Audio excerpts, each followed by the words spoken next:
Assalamualaikum warahmatullahi wabarakatuh. Perkenalkan, nama saya Hilmi Rizky Saputra. Di video kali ini saya akan membahas tentang manfaat pembelajaran literasi teknologi keuangan atau LTK baik secara konvensional maupun digital, khususnya dalam perencanaan keuangan dan investasi baik untuk keperluan pribadi maupun bisnis. Topik ini sangat penting karena di era sekarang kemampuan mengelola keuangan menjadi salah satu kunci utama kesuksesan. Yang pertama ada pengertian LTK. Nah, sebelum masuk ke pembahasan utama, kita perlu memahami terlebih dahulu apa itu literasi teknologi keuangan atau LTK. LTK adalah kemampuan seseorang untuk memahami, menggunakan, dan memanfaatkan teknologi keuangan secara bijak, mulai dari pengelolaan uang, perencanaan keuangan, hingga pengambilan keputusan investasi. LTK sendiri dapat dipelajari melalui dua pendekatan, yaitu konvensional dan digital. Yang kedua ada LTK konvensional. LTK konvensional merupakan pembelajaran keuangan yang dilakukan secara manual dan tatap muka, seperti melalui buku, model cetak, seminar, atau pelatihan langsung.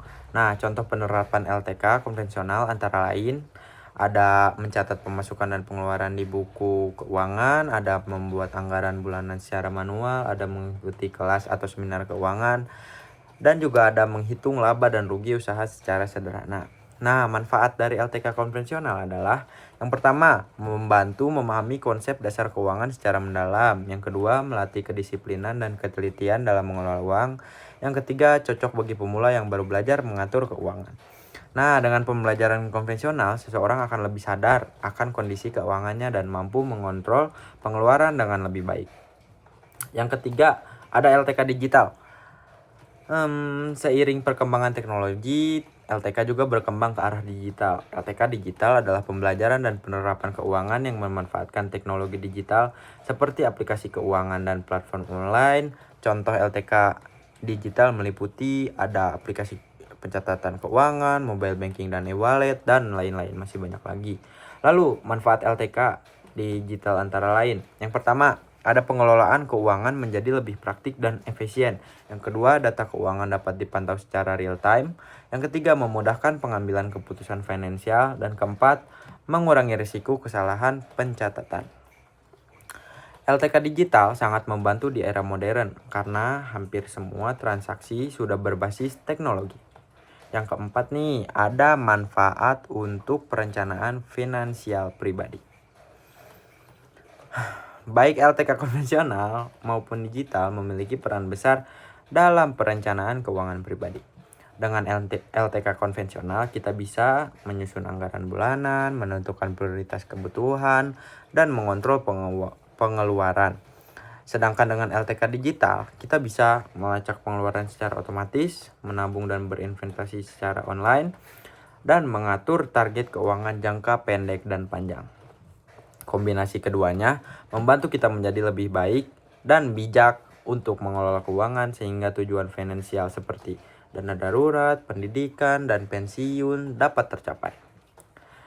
Yang kelima, ada manfaat untuk investasi pribadi dan bisnis.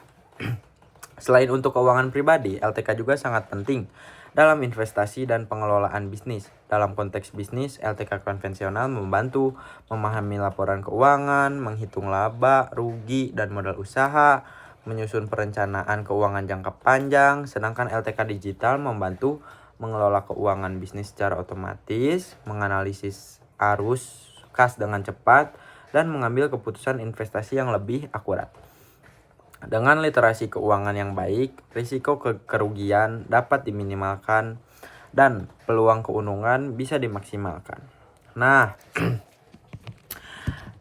sebagai kesimpulan, pembelajaran LTK konvensional dan digital memiliki peran yang sangat penting dalam perencanaan finansial dan investasi. Kita dapat mengelola keuangan dengan lebih cerdas, efisien, dan bertanggung jawab. Terima kasih sudah menonton video ini, semoga bermanfaat dan sampai jumpa di video selanjutnya. Nah, yang terakhir, lebih ke kritik dan saran untuk mata kuliah dan dosennya. Menurut saya pribadi, dengan hati yang jujur, menurut saya overall mata kuliahnya sangatlah oke, dan kebetulan saya juga memiliki bisnis dan itu sangat membantu. Dan menurut saya pribadi dosen pengajarnya juga sangat baik. Saya suka sama cara bapak ngajarnya, dan juga saya suka didikan bapaknya terhadap mahasiswa-mahasiswa. Ya gitulah, overall oke. Jadi it's good and thank you. Assalamualaikum warahmatullahi wabarakatuh.